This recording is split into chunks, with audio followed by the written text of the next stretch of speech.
Appearance on Dion's Daily Dose does not imply endorsement from or by any candidate or guest. The views, thoughts, and opinions expressed by Dion Bergeron or Dion's Daily Dose are his own and do not represent the views, thoughts, and opinions of any guest. Material and information presented is for general information purposes only. The Dion's Daily Dose name in all forms and abbreviations are the property of its owners, and its use does not imply endorsement of or opposition to any specific organization, product, or service. If you'd like to support the show, please visit our Patreon at patreon.com/Dion's Daily Dose. Hello, ladies and gentlemen. Tonight, we're doing a little impromptu episode where we're going to talk about the convention. It is myself and my lovely wife, Elizabeth. Hi. Hi. Also known as Liz. So we're basically going to... Liz. Yeah, not Alyssa, which we'll cover in a few moments. So this convention is going to be interesting. It's going to be wild.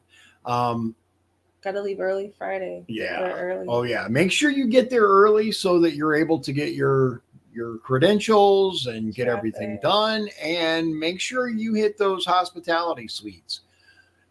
We'll start with that. So you hear all this stuff about the hospitality suites. Right. Well, I actually think we should start with, it's going to be crazy just because, one, construction.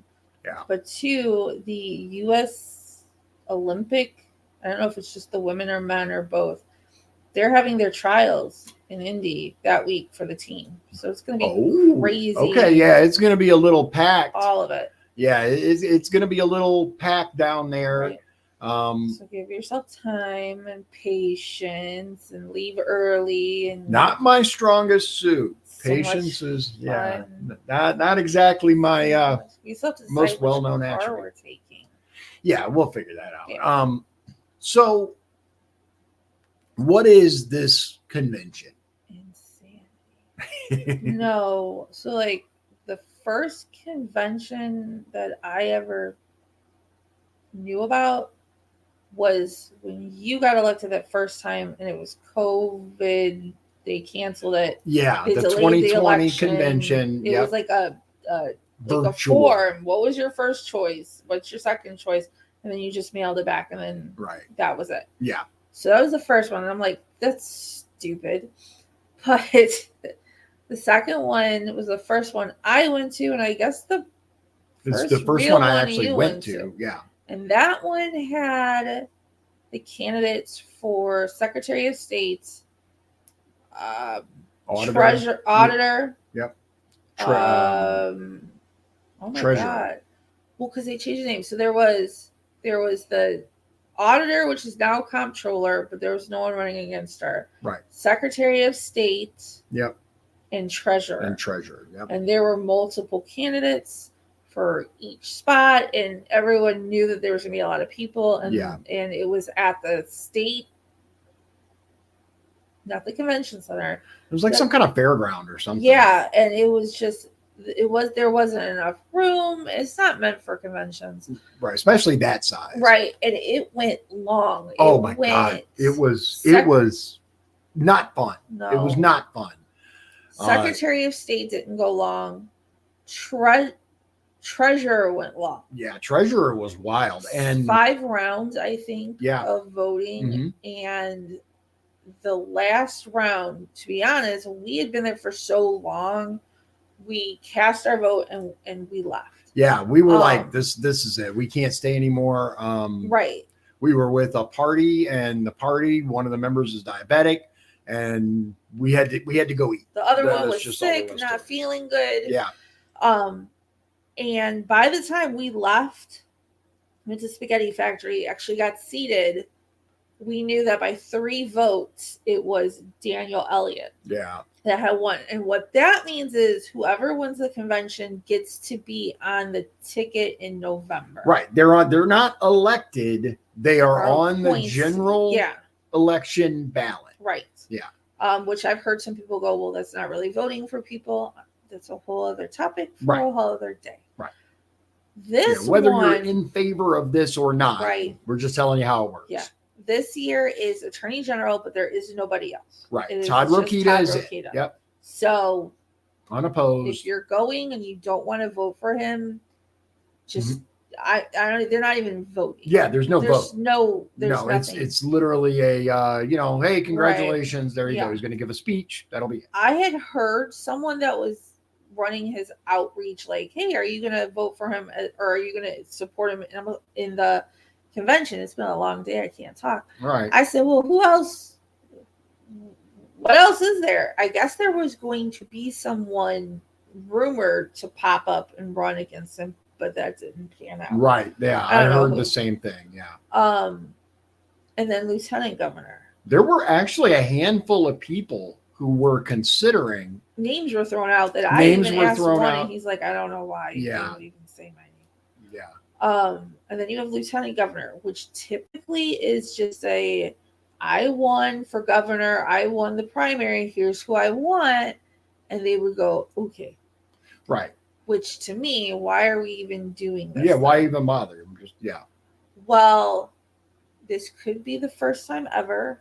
Maybe it's not the first time ever. It's the first time ever I know of. Right. In recent memory, it's the first time. If you guys know of a time that this has happened before where a candidate has run independently for lieutenant governor in the state of Indiana, by all means, let us know in the comments. And I don't know. We'll become educated. And Micah Beckwith said it right. You did.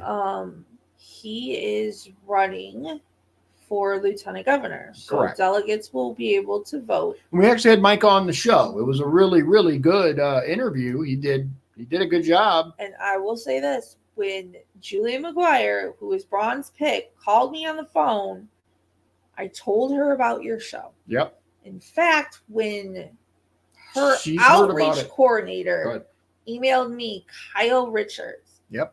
I said it was, "Hey, are you going to vote for Julie?" And like the next day after it was announced, and I went, "Wow, whoa, that's a lot. That's awfully fast." I told him about your show. Yep. I said, Micah was on. It'd be great to get Julie on. Right. I told Julie, Micah's been on. It would be great to get you on. Here we are. 4 days before the convention. Yep. And only one candidate. Yes, only one candidate has been on the show. And you know what? I'm going to say this. I have Micah Beckwith's cell phone number. He communicated directly with me. Julie's like, "Oh, you got to go through my outreach manager, and you got to do this, and you got to do that." But even so, you had been able to hear from one person and not the other. Yep. It is what it is. It is what it is. So now they'll be voting for either Julie or Micah. Yep. And it's 50% of the vote plus one vote. One vote, right. If people don't get that, then it goes to round 2. If it's a dead tie, it needs to go until it's not. Yeah. Yeah. And until there's a clear winner. that 50% plus one. It could be a one round and done. That's right. It could be. There's no way to know how long this is going to take, but I'm going to tell you from experience, ladies and gentlemen, go prepared to stay, because there's some other stuff that's brewing with this convention as well. And we've had Joseph Bortka, who talks about that. He's been on the show. He's going to be back on Wednesday night with a very updated list of requests, demands, whatever, from We the People to the state party.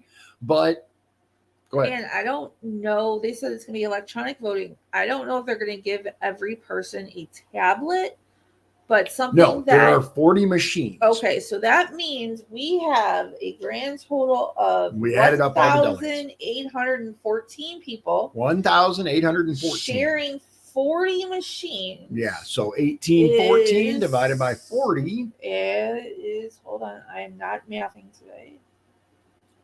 45.35 people for each machine. Yeah. So, yeah.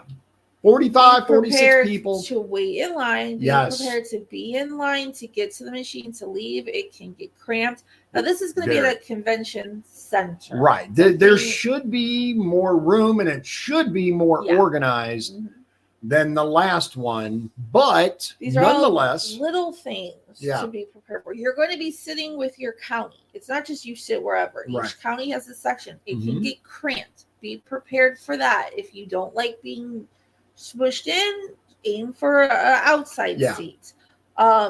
Nobody's going to make you sit with your county, but you're not going to be able to sit anywhere else. Yeah. So there's all the other seats will be taken. Right. That's just so it's just little things. If you've never been to a convention before, the actual, not the Friday night stuff, because that is a whole other thing. Yeah, that's a different this story. This is actually Saturday voting. Yeah. What was the statistic? 20% of people pay their money and then just don't show up. Yeah, so we have It's too expensive. We got an actually very, very informative and useful convention FAQ guide that was sent out by the Micah Beckwith campaign. It was emailed out.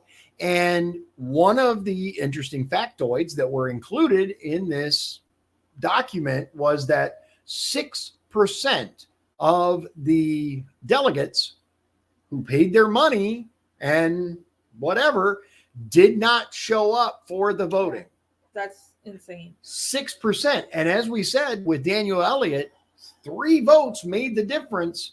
6% would have swayed that election. This is one of the events where every vote literally counts. Oh, yeah. Every vote literally counts. Oh, another thing is parking is not free. You are in downtown Indy. If you've never been, it's not free. You park on the street, you got to pay a meter. Yep. You park in a garage, you pay the hourly rate or whatever. Hourly, daily, whatever rates. Now, it's exorbitant. Be prepared. If you're voting and you're parked on the street, there's no guarantee you're going to be able to go and feed your meter. I will say this, though. Indy has an app for their meters. Yeah, you can have it to set to auto renew and like all that. Just so you know, I'm not the most technologically savvy individual, but I was able to figure out how to use the parking app. When I've gone to Indy a few times in the past, like to the State House to file paperwork, etc., it's pretty easy. It's pretty straightforward. Okay, so Friday they open the doors but it gets very expensive very quickly if you're parked on the street, like this whole convention. If you ever want to run for convention delegate, you should. But you have to be prepared that when you win, so as soon Tuesday's as you win, election day, you have to have your money in sometimes by Friday. Yeah. That Monday. Yeah. It's $150. Yeah. Just to go and vote. Yes. Then you have the hotel. Now they reserve rooms at different hotels. Right, but they don't pay for them. They don't pay for it. You are responsible. You can go and stay there. Mm-hmm. Usually they're very centrally located. So if you do like to partake in beverages, or you just want to be right where the action is, that's great. Remember that there are lots of motels and hotels outside of Indy by 20-30 minutes. Yep. Sometimes that can save you a couple $100 total. Yeah. It can be like going outside the city for, a little bit of a drive can save you a significant amount of money. That's what we do. I do not stay in downtown Indianapolis. I do not want to pay exorbitant ass hotel prices, and the quality is not worth the extra money as far as I'm concerned. So Friday, doors open to get your credentials at, I want to say 8 a.m., 9 a.m. They're an hour ahead. There's a guide. We're going to cover the pertinent information there. Stay tuned. Get your stuff that day before. Friday morning, get your stuff, get your credentials. It's slower. It's not as rushed. It's not as pressured, and you have them. And also make sure you have a valid ID. Yes, ID, driver's license, state issued ID, just like you're going to the polls to vote. That's what you need. Right. Bring that. They'll check it. They'll scan it. Make sure you're good. Give you your credentials for the convention. And they're usually a lanyard you wear around your neck. Yep. Friday night, you don't have to go to this Friday night. Friday night is optional. Yeah, Friday night is optional, but for the month, I'm going to tell you, for the money that I paid to be a part of this, I'm going to eat that free food. I call it woo me night. Woo me. Yep. I want you to put on your best effort. And I will say this, it doesn't have to equal you dropping a lot of money on this room. Right. It's not about the money that you're spending on the hospitality suite. It's what are you conveying to me? I liked Daniel Elliott's because it was very representative of who he is as a person. At least who he said he was. That was probably my favorite hospitality suite of the night because it was him. Mm-hmm. I was going to meet him, right? Talk to him, see him, right? And instead of the prime rib sliders and all of this, it was like checkers and it was very homey. It was him. It was him. Yeah, I appreciated that. On the other hand, them prime rib sliders were banging. They were so good. That was at least in the shower, or Holly Sullivan. Sorry. Mm-hmm. Yeah, that was Holly Sullivan's hospitality suite, which the only downside it was upstairs was that it was upstairs and it was so freaking hot. It was at the Union Station Hotel Convention. It's all right there. Yeah. But this is a place where you would have a wedding, have a party, walking upstairs to get to these different rooms. It wasn't, the stairs aren't wide enough for a huge crowd. Yeah. So it was the pressing throng of people. Yeah. There's 1,800, almost 1,900 just delegates. And they can bring guests. And that's what I was about to say. Plus guests who are welcome to come to these hospitality suites and do. Yeah. So you could see the numbers swell by double and easily. Then you had people stop and talk. Yeah, you got your little clusters of people that, chat and all of that. So it was this pressing throng of people trying to get by each other on the stairs. And I'm telling you right now, you're going to have to exercise patience. Be prepared. Deep breath. I get uncomfortable in large crowds where I'm trying to press my way through people. Be prepared for that. That's just what it's going to be. And another stressor is I don't know what to wear. What do you wear? What do you wear? This is not prom. This is not black tie. Yeah. I will say though, the night before. No, that's what I'm talking about. The night before Friday night. But it's you don't have you don't have to wear a tux or a ball gown. I say church clothes. When I say church clothes, I mean something you would wear to a church event, to a casual wedding. Yeah. I mean business casual. Yeah, you can show up in jeans and a t-shirt if you want. No one's gonna say anything to nobody's gonna hate on you. But we use it as a night out. Funeral attire doesn't have to be black, but I think if you know along the lines of what I'm talking about, that kind of gives you an idea of what do I wear. Yeah. Do I wear a sparkly? Do I wear a ball gown? No. Yeah. Wear just something you would wear out. Yeah. Or wear a ball gown if you want to. That's what I was going to say. If you want to dress that way, that's fine. No one's going to hold that against you. However, unlike 2022, the hospitality suites are spread out downtown Indy this year. Yep. So that is something to keep in mind. In 2022, everything was in a single building. So you would go from downstairs over here to upstairs over there to the different crowds. Yeah, trying to work your way through the crowds. This time, they're spread out. So we got a map. We're going to guide you. We'll get to that in just a minute. I'm excited. I got my dress for $16. Like that. That's a really good deal. She's been excited about that all day. She found a dress that she wanted and it was on deep discount. I already have shoes that go with it. I know, right? Don't need to buy more shoes? I don't think so. Oh my goodness, right? Maybe we'll see. Anyway, so that's Friday night. Get your stuff, check into your room. Enjoy the night. It goes till I think 11. So people aren't going to want to stay out that long. You don't have to go to everyone's hospitality suite. You don't have to stay out that long. You don't have to drink. There's tons of options. Mm-hmm. And then go to your room and get some sleep and go to bed because you got to wake up early the next morning. Right. If your hotel has breakfast, take advantage of that. I know we will be. Oh, yeah. Because it's going to be our early, long day. And I think we're going to see emotions and passions and all of that. Yeah, I believe so as well. Doesn't matter which side, what you're talking about coming out, because this is really there's so many people that are like, I'm not just a rubber stamp. Why are we even doing this if all I'm supposed to do is go vote for this one person? Right.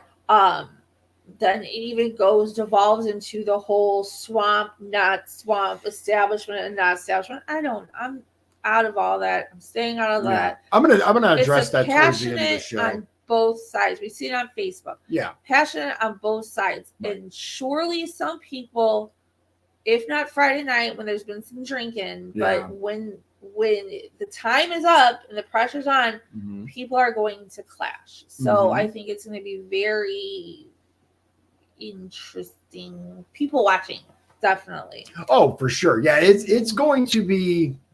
There's going to be some drama. Yeah. Like I almost guaranteed, there's going to be some kind of drama at this convention. All right. So let's get into the FAQ guide because I think there's some really, really good quality information here. So again, the Micah Beckwith campaign sent this out. I have it on screen.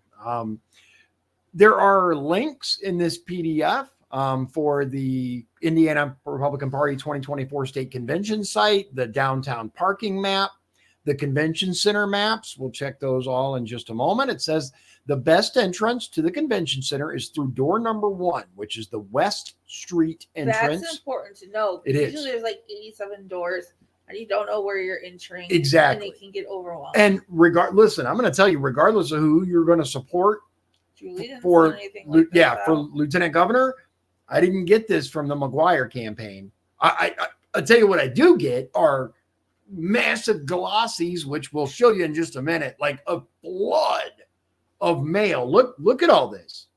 Look, this is just within the last couple of days. Remember these are for both of us, but this is just within the last day. Then there's the scroll one, which I like to call the scroll. Right here. Show it now. So I saw this and you like, oh, okay, whatever. You know, it's a book. And I'm like, oh, okay, this is the back. Oh, okay, it's opening weird. I feel like I've gotten a parchment from the kingdom. Yeah. I don't know proclaimed what they want us to say and do. We're not going to go through all of this. If you guys can look all this up, I'm sure. But the entrances on Maryland Street are also close to Hall B. The Maryland Street canopy drop-off would be the last best option for entering.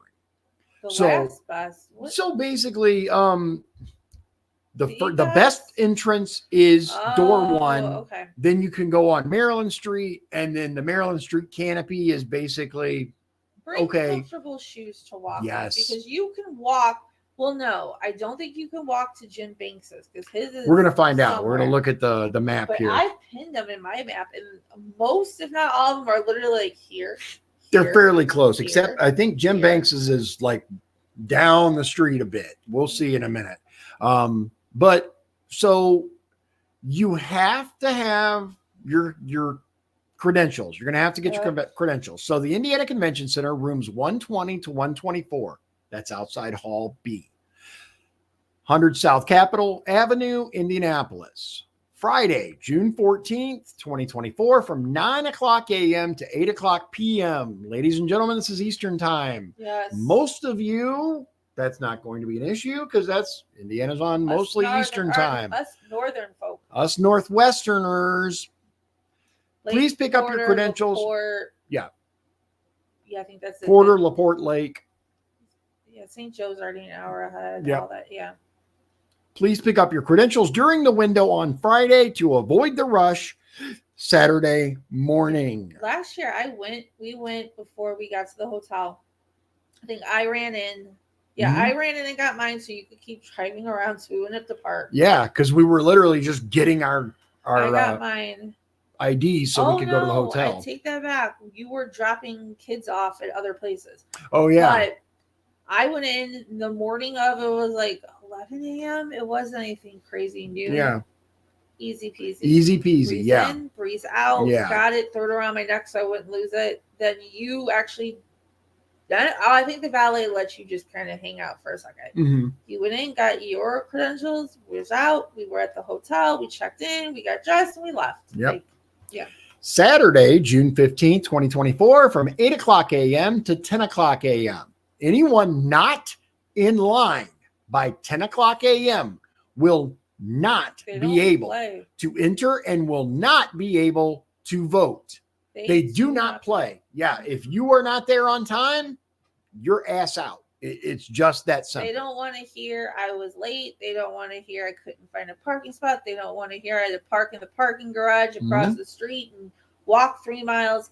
Doesn't matter. They don't care. And if the Olympic swimming team is down there with trials, that's going to run all day long, and there's going to be crowds constantly. Yes. Yeah. So you've got to give yourself time and grace and wake-up calls and multiple alarms. All qualified delegates and official guests must provide a photo ID to get credentials. Don't forget your unexpired photo ID. When voting occurs on Saturday, delegates will need to provide photo ID in order to vote.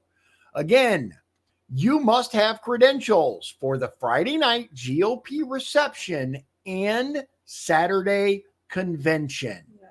Now, I do know if you want to go to the convention and work for a candidate on their team, reach out to those teams. You don't have to pay, but it's not the same experience. It's not the same experience. You're going to be working. You're not going to be there to enjoy it. Yeah.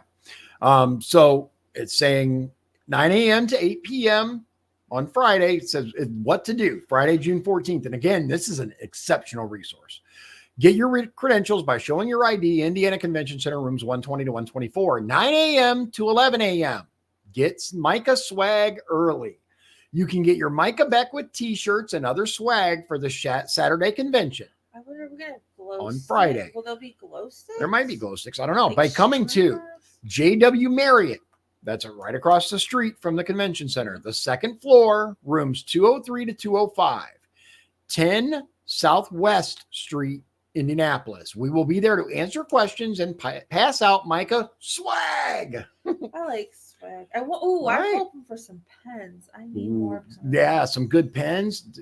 Never underestimate the power of quality pens. 3:30 p.m. Committee on Permanent Organization, Rules, and Order of Business opened to credentialed delegates only. Indiana Convention Center, room 125. Now, I'm going to tell you, I would actually like to attend this one. I would like to attend this one because, as you guys may or may not know, we had an individual on the show. He'll be back on for an update the day after tomorrow, Wednesday. And there's some things in the works, some motions that they're intending to put forward to add the opportunity to have floor debate. Apparently it's already in the rules. So I want more information before I say I want to go or not. Right. If I don't want to go, I'm sure there's a place in Indy that sells tea or something that I can go hang out at. Absolutely. So from 5 p.m. to 7:30 p.m., that's the Indiana GOP welcome reception. Credentialed guests only. That's delegates and guests. We attended it, but we didn't go in it because it was so loud. But then again, it was a different place, a different layout.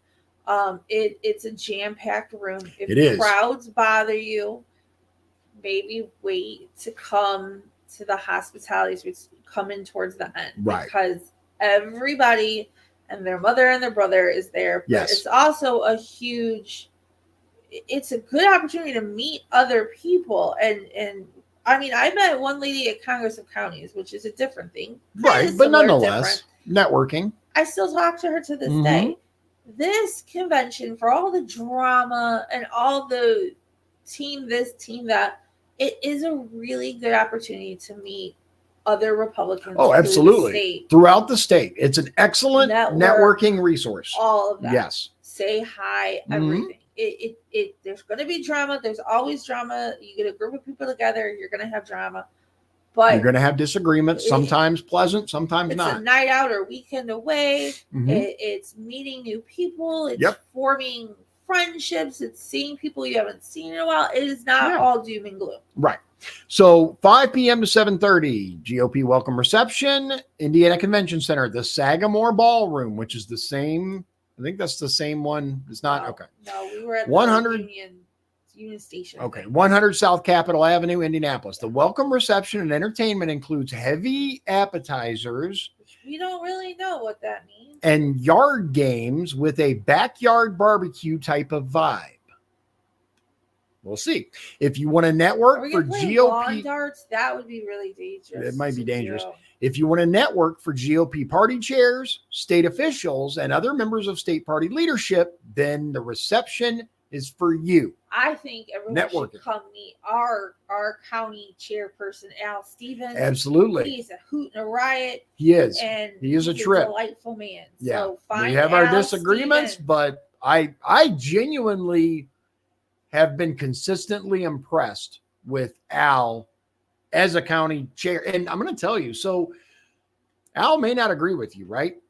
But there are some party chairs who will tell you who to vote for. Mm-hmm. Al has not once done that with me in any of the primaries and anything like this. In fact, I can't remember him sharing his opinion in the primary at all. No, he doesn't. He doesn't. There's stories of some county party chairs punishing people for saying things. Yep. I've said things that Al's like, why would you do that? Like afterwards, he'll be like, did you, what, huh? Right. But I'm never worried that I'm going to be punished or called out because of it. We've disagreed. We've gone toe to toe. But with Al, he's the type of guy where on Monday you could go rah, rah, rah, rah. By Thursday, it's done and over. Yeah, it's done. It's That's done. It. Yep. Yeah. So 8 p.m. Give him a hug and say Liz sent you. Right. Remember, 5 p.m. to 7:30 p.m. This is on Friday. Yep. It's the welcome reception. Now, from 8 p.m. to 11 p.m., Micah Beckwith for Lieutenant Governor Hospitality Room. All are welcome. JW Marriott, second floor, rooms 203 through 205, 10 South West Street, Indianapolis. You're invited to the hospitality room.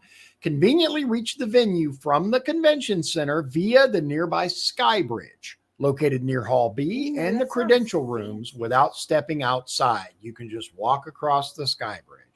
Look for signs and friendly guides directing you to the event from 8 p.m. to 11 p.m.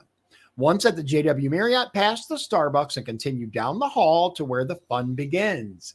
Enjoy desserts, beer, wine, a DJ, a photo booth, retro arcade game stations, and a cartoon artist.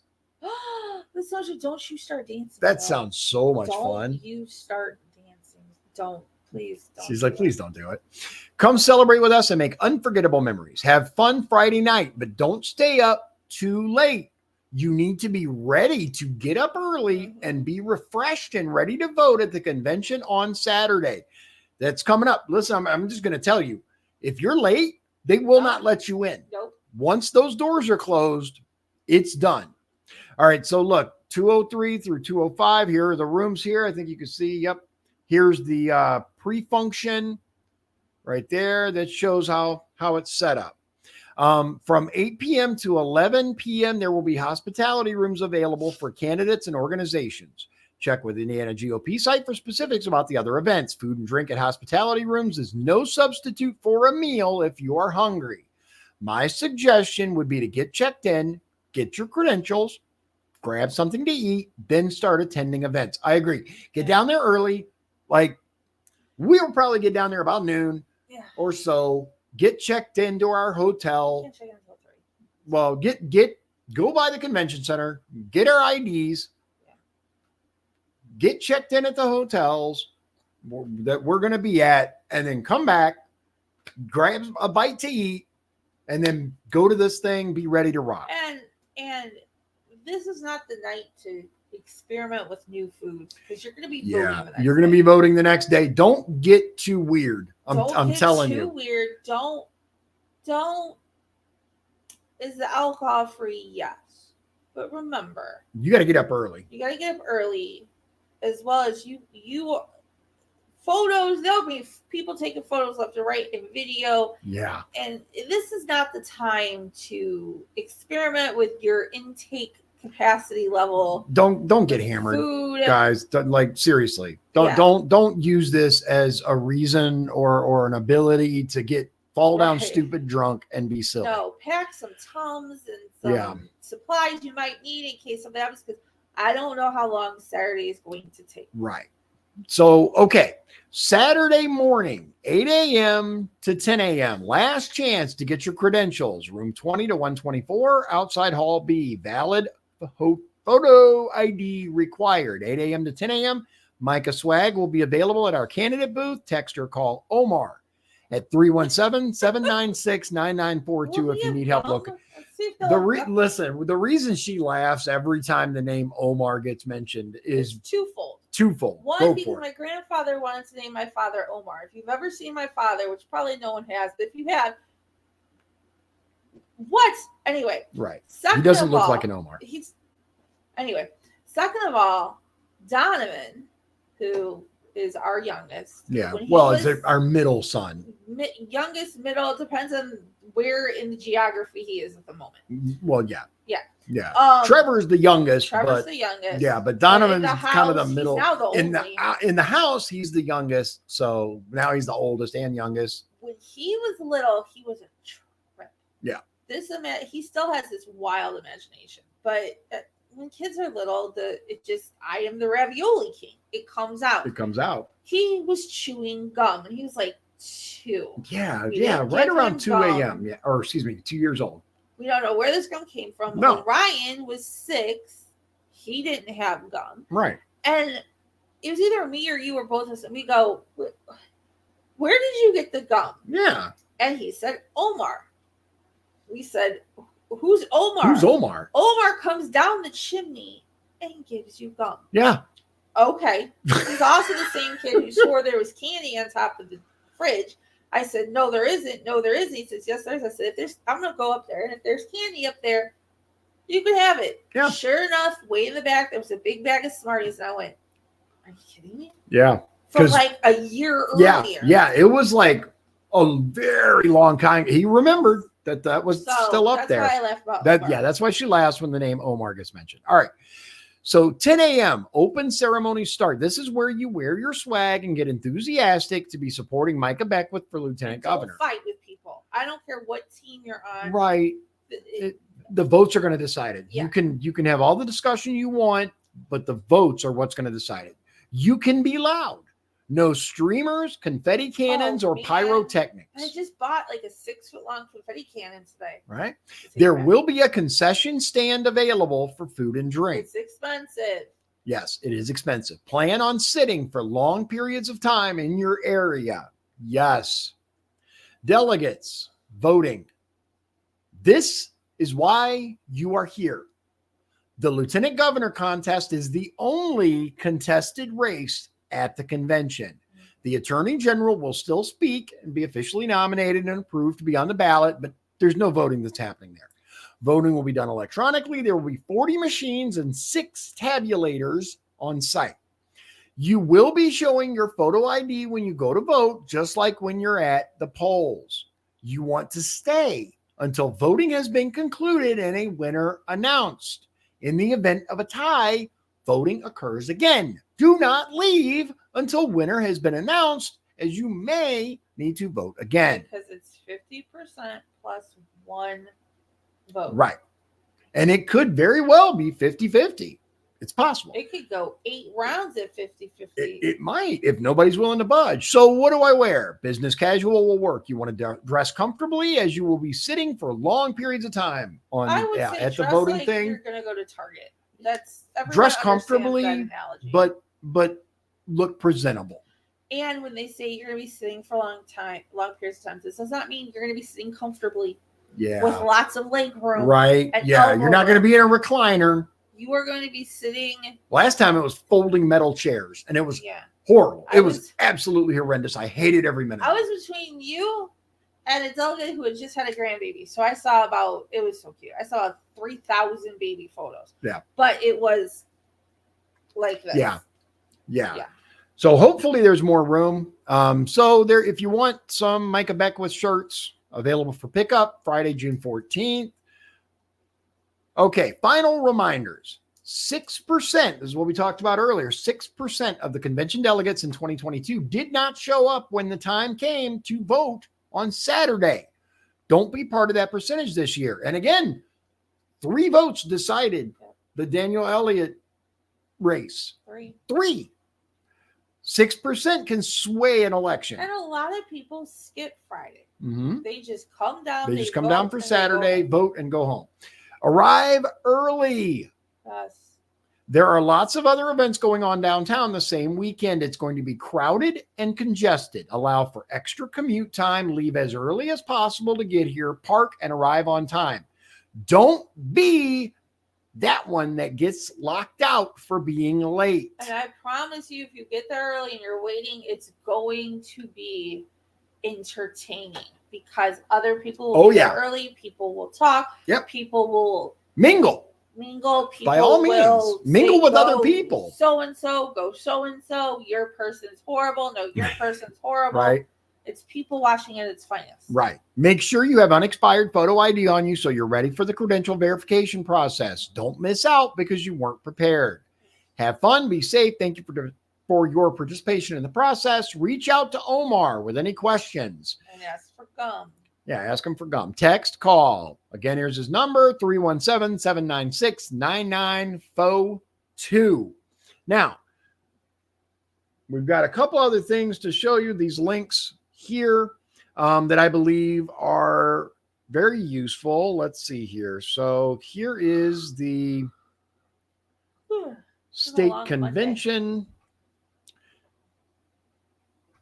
Oh my goodness, that is so small. There we go. All right, so let's get this shared to you. It's going to be interesting. No matter what, it's going to be interesting. All right, there we go. Okay, so here's the 2024 State Convention website. To all Indiana Republicans in compliance with blah, blah, blah, blah. We're meeting to get Lieutenant Governor and Attorney General. Again, $150 this cost. And it was due quick. Too. Yeah. Guest tickets were sold out. Yeah, it was like... election was Tuesday. The money needs to be in by that Sunday. Yeah, something like that. It was quick. Like it was fast. Okay, so the committee at 3:30, the Committee on Permanent Organization, Rules, and Order of Business. Now, again, this is what we discussed and what is being brought up by multiple authors. Joseph Borodka was on the show. He's one of, but not the only author. And it's going to be interesting. We're going to hear from him again on Wednesday. And there's a lot to learn. So 5 to 7:30 p.m. is the welcome reception, like we talked about. 5 o'clock, the doors open. 5:45 is when the program begins. So speakers are going to be Senator Mike Braun, Congressman Jim Banks, and Chairwoman Anne Hathaway. When Mr. Borodka comes back on your show, what happens if people have questions? What do they do? Okay, so yeah, for the Wednesday show coming up, we're going to be sending out an email to all the delegates with this information, but I'm going to tell you here, we're going to have the ability to comment live, but in order to do so, you do need to have an account on whatever social media program that you're on. So some people are not comfortable with that, especially with publicly saying or whatever. Yeah. So here's what we're going to do for you. We're going to include Liz's phone number in the emails so that you guys can text or whatever, text her directly. You can also email the show, talk@dionbergeron.com in advance. I'm not going to be checking my email every 2 minutes while I'm on the show, but if you email a question before the show, I will not say who it came from or any of that. I don't have any way to know. Yeah, when you can text Liz live during the show and she will read the question without revealing where this question or whatever came from. I think I might give an area code just so we see, but an area code does not tell anything. Right. And if it's a wildly inappropriate question. Yeah, we're not gonna do that. But if it's a legitimate question, we're going to make sure that we ask it.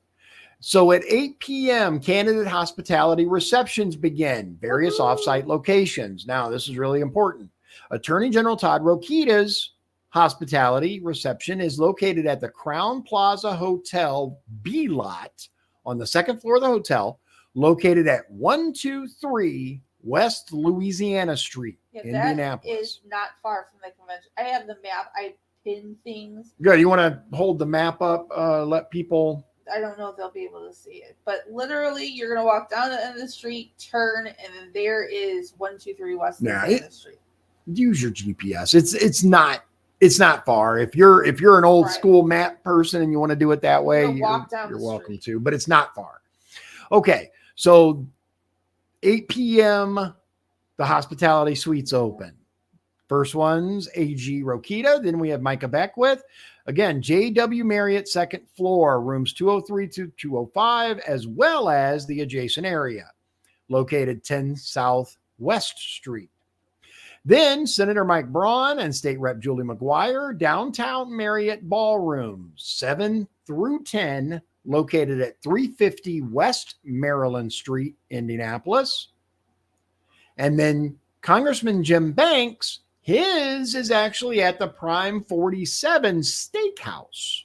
Ooh, and that is an expensive. That's a very expensive restaurant, located at 47 South Pennsylvania Street, Indianapolis.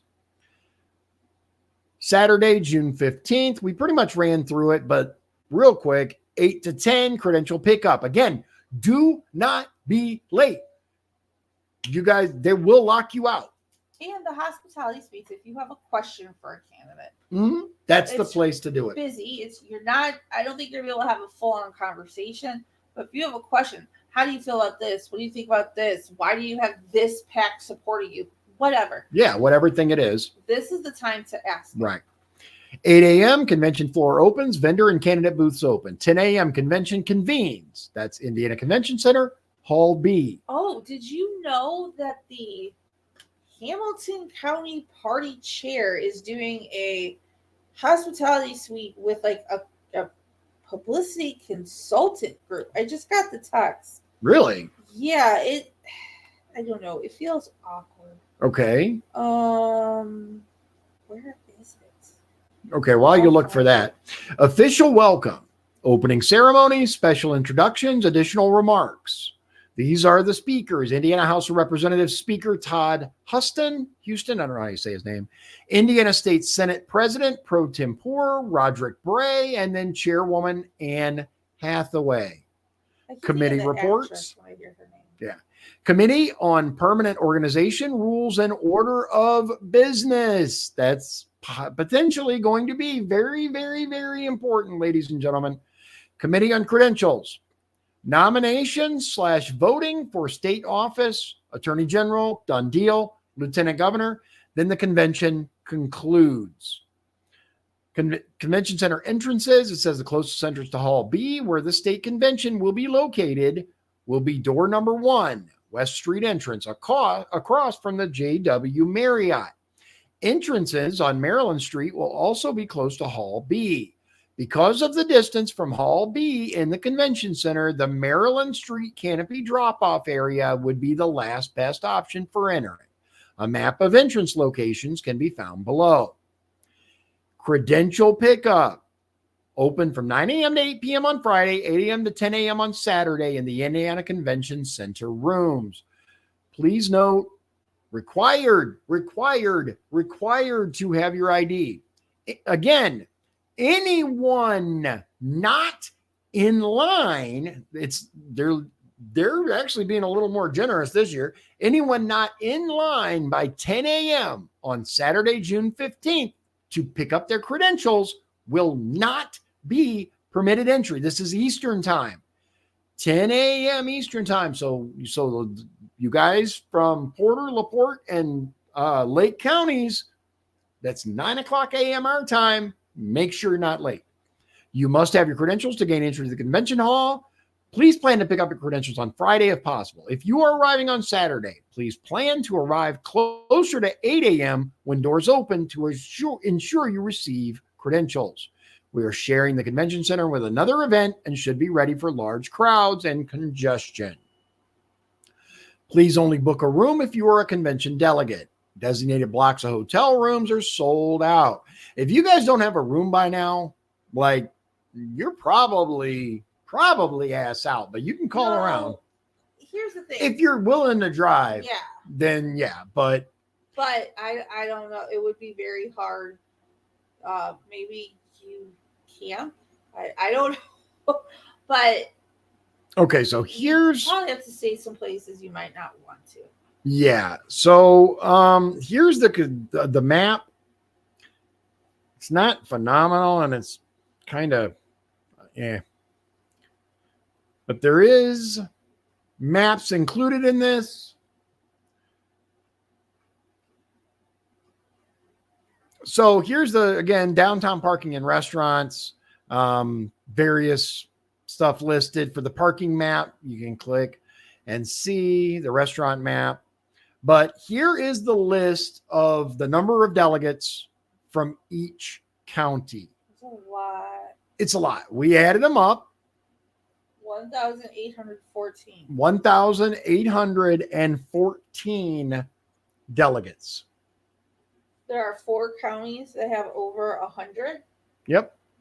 But that means adding up those 4 counties is 438 votes. That means there are still 1,376 votes from the smaller counties under 100 that can sway this whole thing one way or the other. Yep. So, and yeah, because we were thinking, well, is it going to matter if you can secure all the votes from the large, counties, if they happen to, have something planned or whatever? Honestly, all the small counties together more than make up for these large counties. Every vote, Matt, in this case, in this one, every vote counts. Vote is going to count. Every vote counts. All right. So the wild part for me, and real quick, I'm going to touch on the different, I guess, strategies of the candidates. For one, for the first time in at least my memory, we have someone who campaigned for the lieutenant governorship independently of any governor candidate. This is interesting. Again, we had Micah Beckwith on the show. It's phenomenal to speak to. And it's a very interesting approach. He's very conservative. He's a pastor. And so he made some interesting points about, separation church and state. If you haven't seen the interview, I would go watch it because it really is. He makes some great points. Now, that said, traditionally, gubernatorial candidates in Indiana just choose their lieutenant governor candidate, and the delegate goes, yeah, okay. Then why go down through all of that? So, and it brings up a good point because usually there are plenty of other contested races to deal with. Attorney general's usually a contested race. Right. You got that to focus on. Just vote for this. You'll be all right. So it's bringing some things into light. Another big point is, I don't know, like they're pouring tons of money into the Beckwith, into the McGuire campaign. Micah Beckwith started off with people calling. His phone bank was just people from his church, like regular people. Yeah, like regular people were calling and saying, hey, if you have any questions, here's his phone number. Julie called me. So talk about that. She called me. Phone rang. I was actually doing something. And I didn't recognize the number. So like we all do, just let it go to voicemail. If it's important, call them back. Right.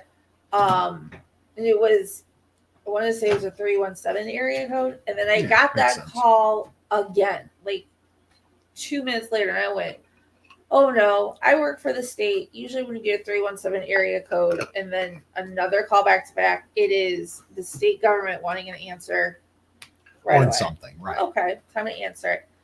And she started with, is this Elizabeth? And then she couldn't say the last name.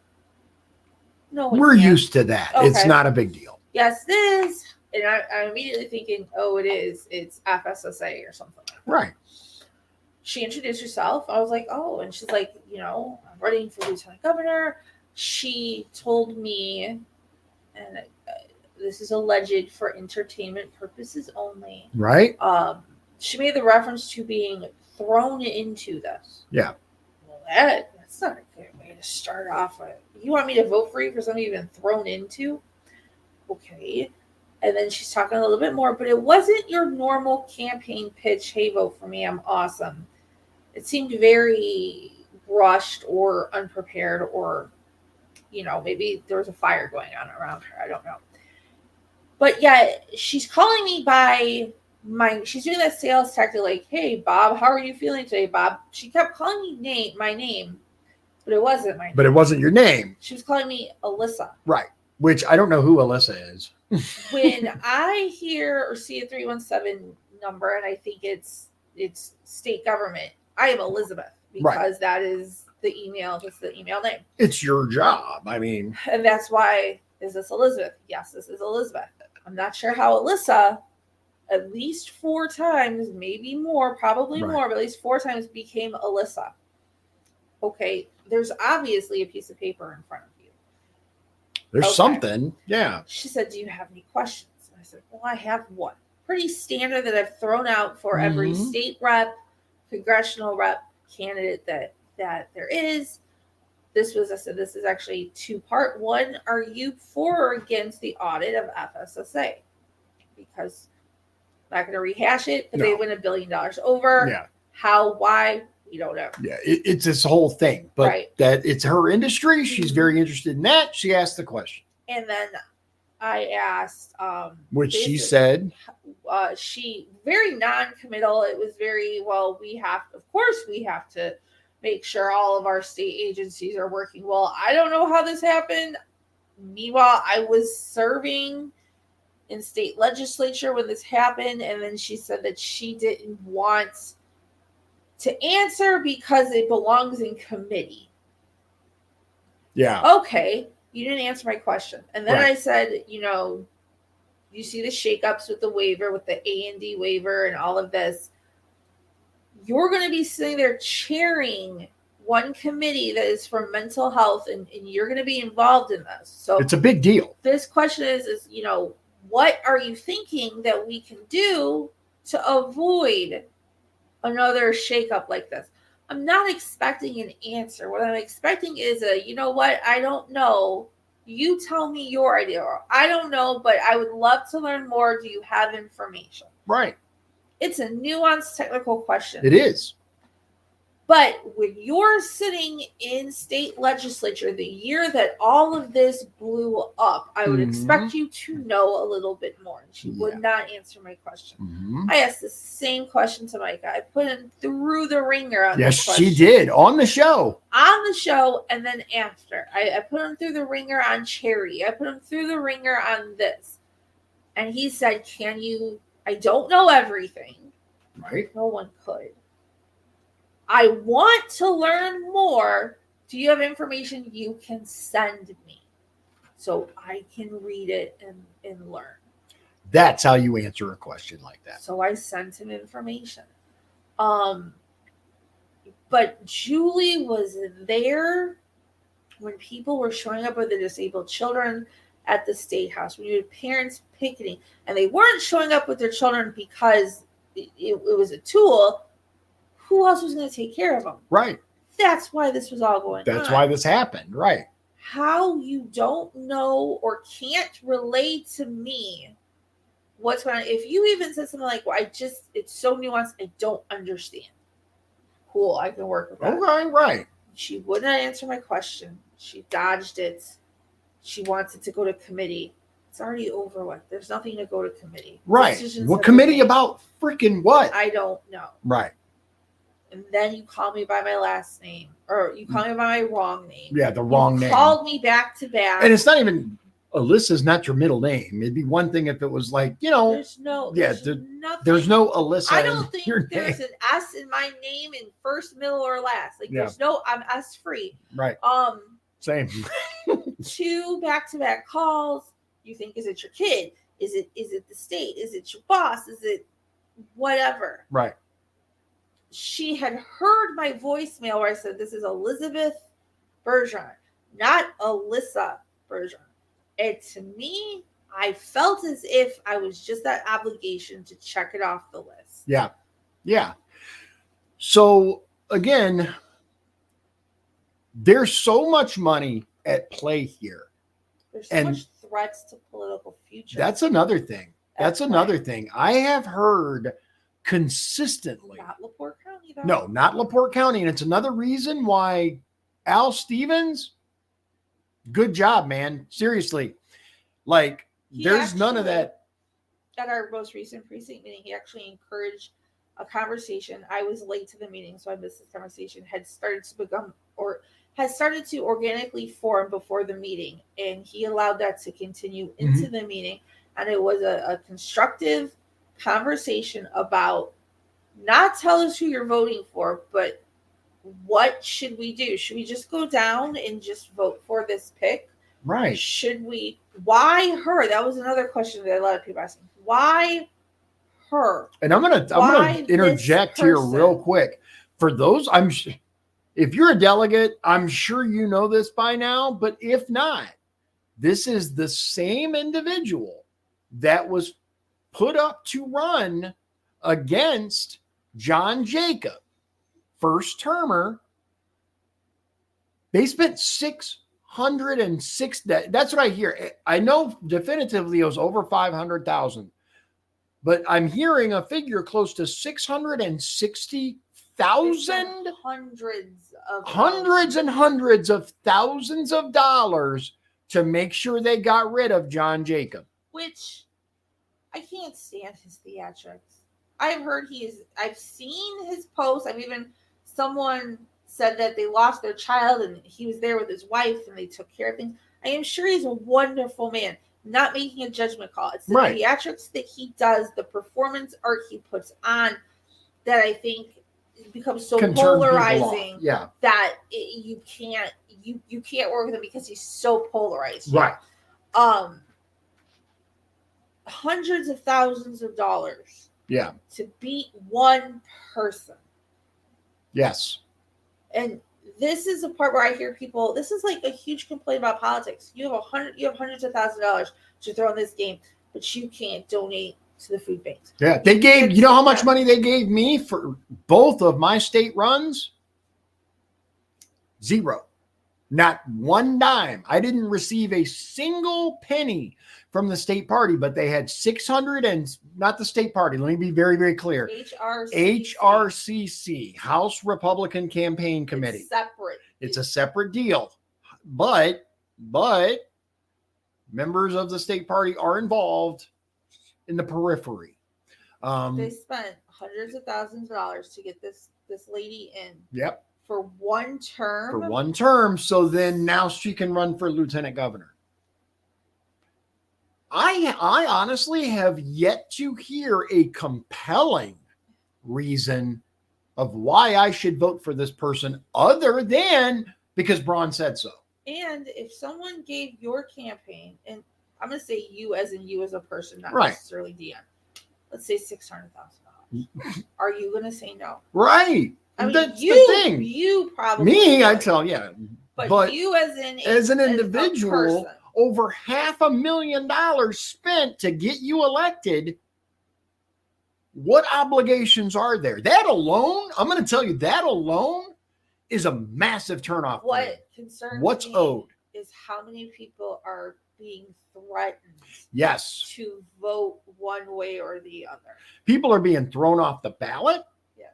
People are being threatened. People are being quietly talked to and told, if you don't vote for this person, your political career is done. So to which I say, remember that voting is the last private thing you can do. Yep. And let me address something really quickly. And we're going to talk about this as well on Wednesday, but this is important. So allegedly, they are going to incorporate a barcode system on the IDs so that they can scan your ID when you vote.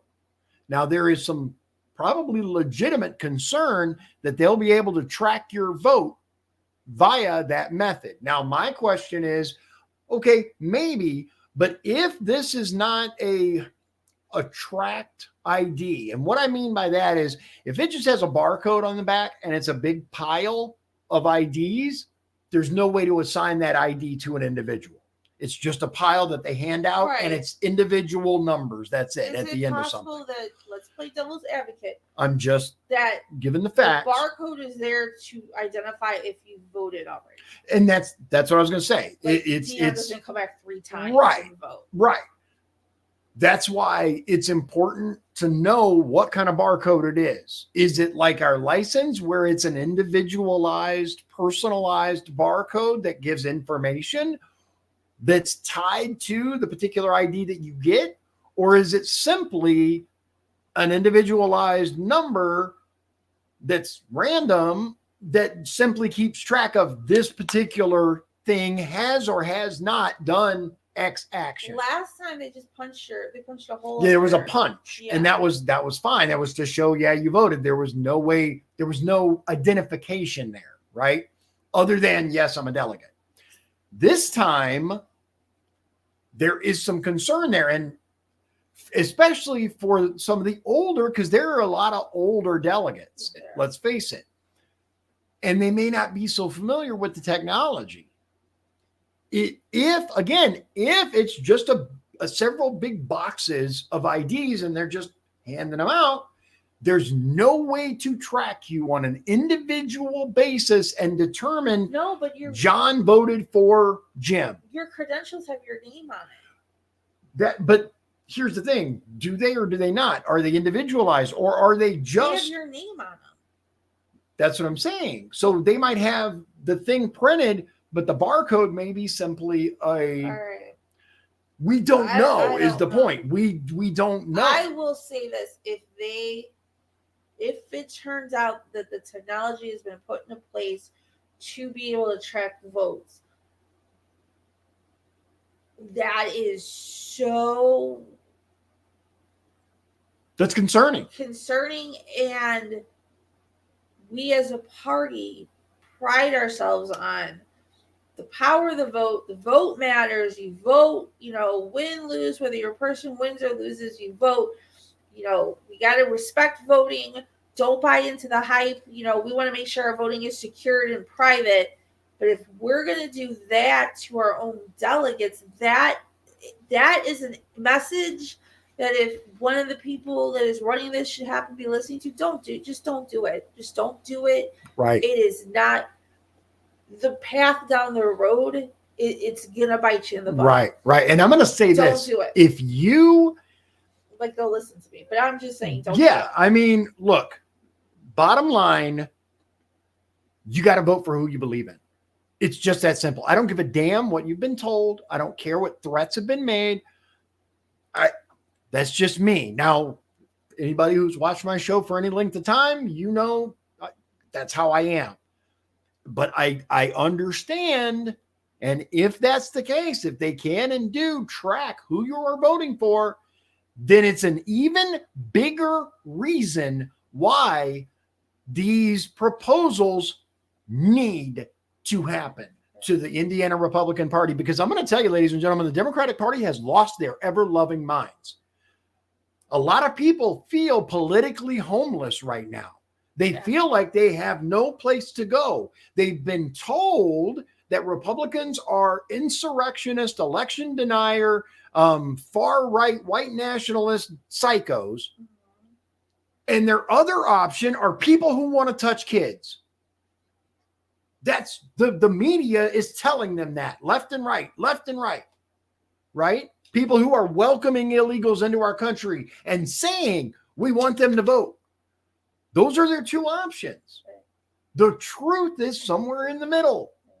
The Republicans in the state have already taken a blow based on actions of the budgets that have happened. And even the waiver, the shakeup of the Indy waiver, yes, it's a very small group of people. Yeah, it's a small group of people that are affected. It affects a small group, but the image that the Democrats paint of it, they only know part of the story. Yeah. And it becomes like when I went to a lunch and I heard our state rep speak, and I knew the answer to this question, but I asked her anyway.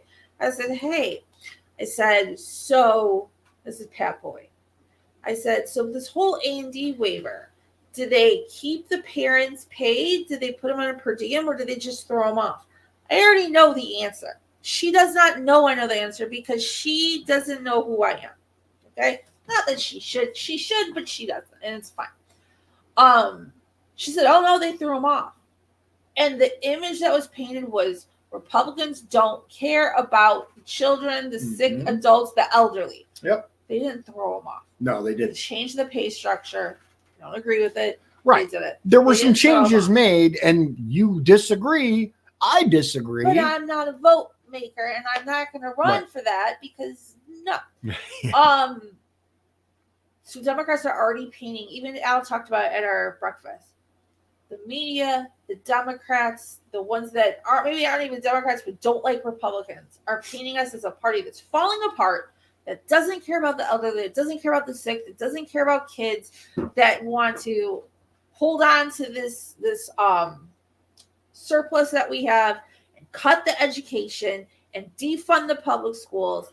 Right. But if we act like this, if they do this with the votes, it's just feeding that story. Exactly. It's Exactly. feeding it. And bottom line, one of the reasons why we're doing this show is so that you understand what to expect at the convention, right? Number two, those of you who are not delegates, what is this convention about? What is happening? What are they doing? How does this work? When you vote for your delegate, right?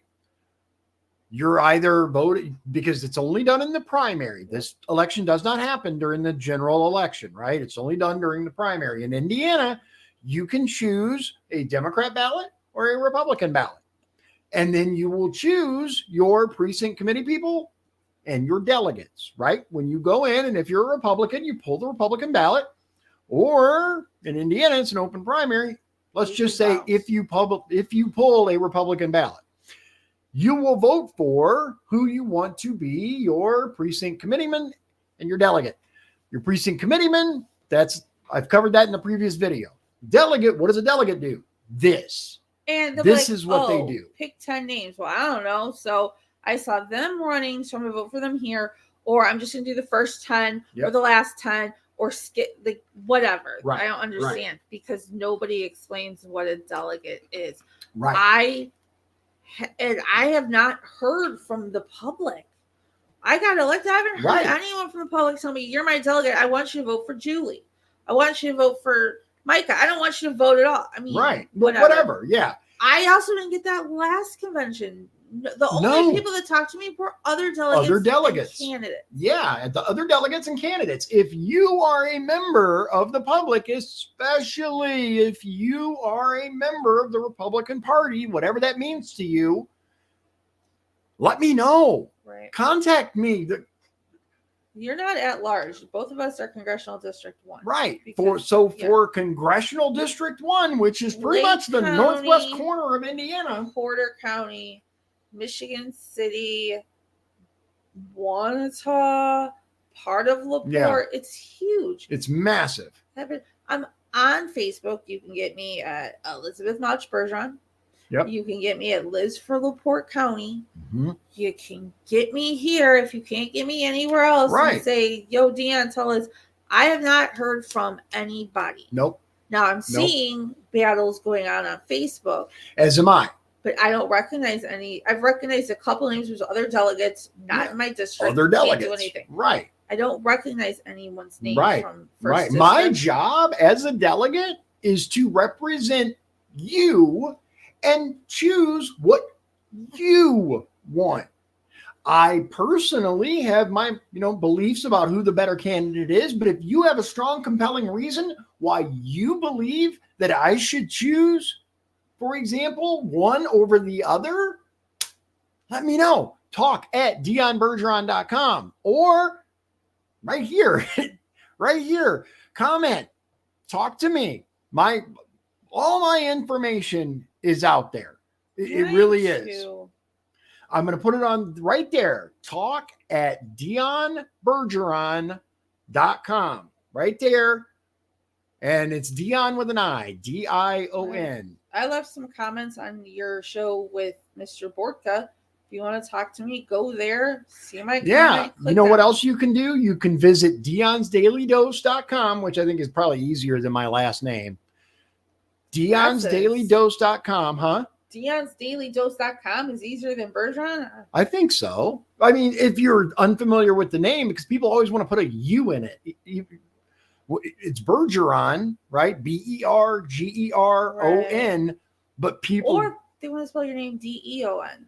That's what I'm saying. So Dion with an I, Dions, dailydose.com.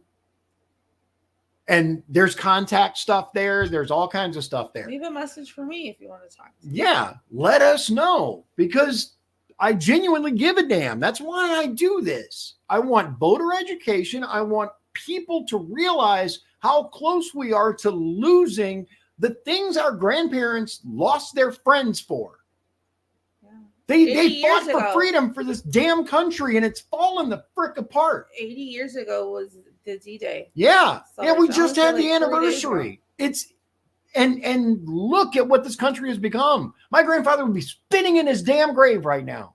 He served in the United States Army and the Air Force. Yeah.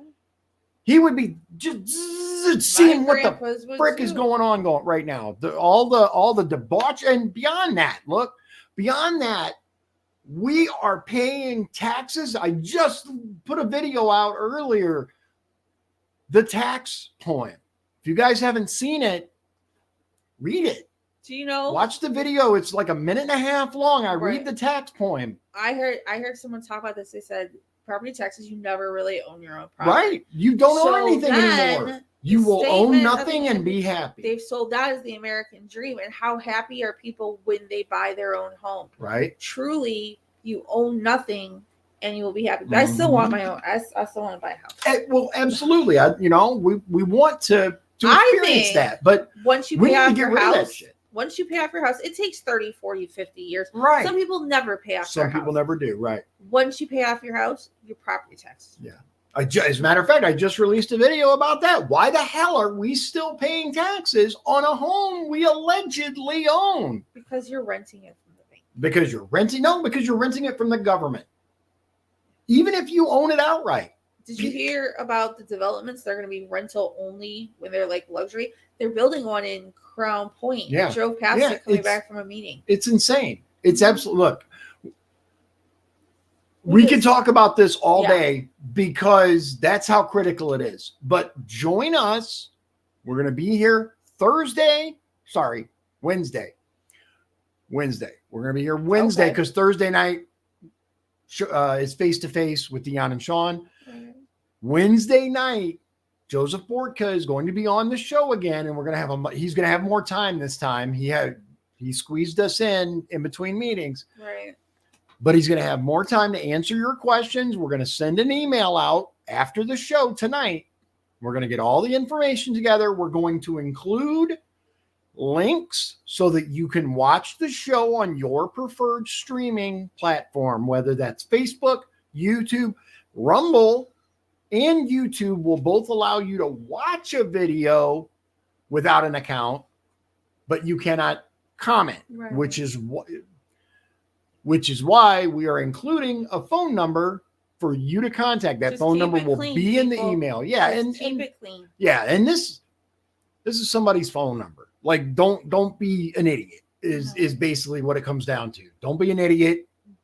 Use it for what its intended purpose is, which is to communicate with us so you can ask us, the questions that you want the answers to. And if you're going to the convention and maybe you're going by yourself and you don't have anyone to hang out with, you can hang out with me and Dion Friday night. Yeah, absolutely. Let us know. In the reception, or let us know. And you can, I don't know if we'll want to go to the same hospitality suites at the same time you want to. And I don't know if we'll be able to sit by each other Saturday when we vote, but some people go and they get overwhelmed because they're going by themselves and their husband can't go or their friends. Come hang out with us. Yeah, you can come hang out I'm with a us. hoot. Absolutely. I'm a hoot. Come hang out.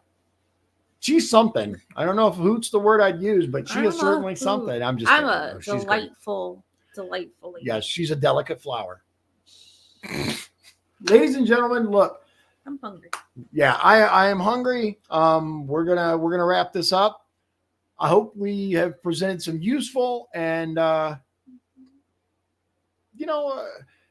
useful information to you, and I hope that you're taking this as seriously as we are. I will say this: the more time that has passed, and the more I learn about not only this process but what's happening in this state, in this country, the more important this becomes to me. The Hoosiers for Hope. Look up that one. That text just came out. Yeah, so we got a text that said it was a rather incoherent text actually that said Julie Beckwith is endorsed by Hoosier Hope, HOPE, in all capital letters.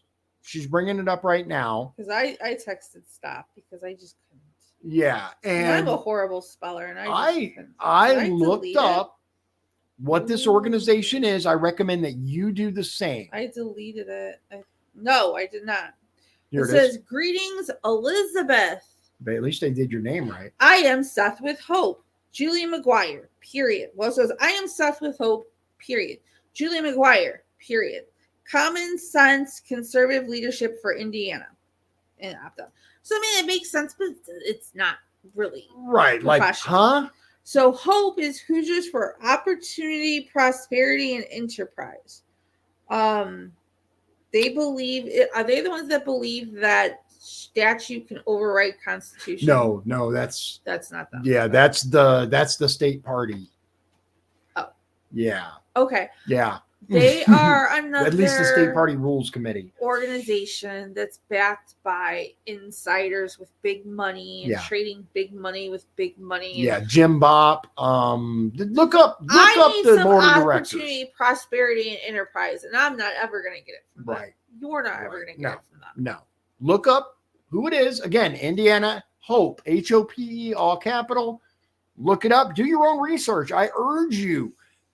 Let me see that big stack right there I'm going to show you real quick. This is what we got, right? We got Ed Soliday. We got Daniel Elliott.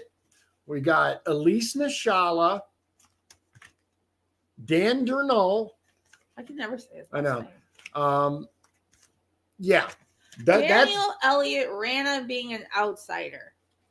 Yeah. And now I am horribly disappointed within in the him. party. Oh yeah.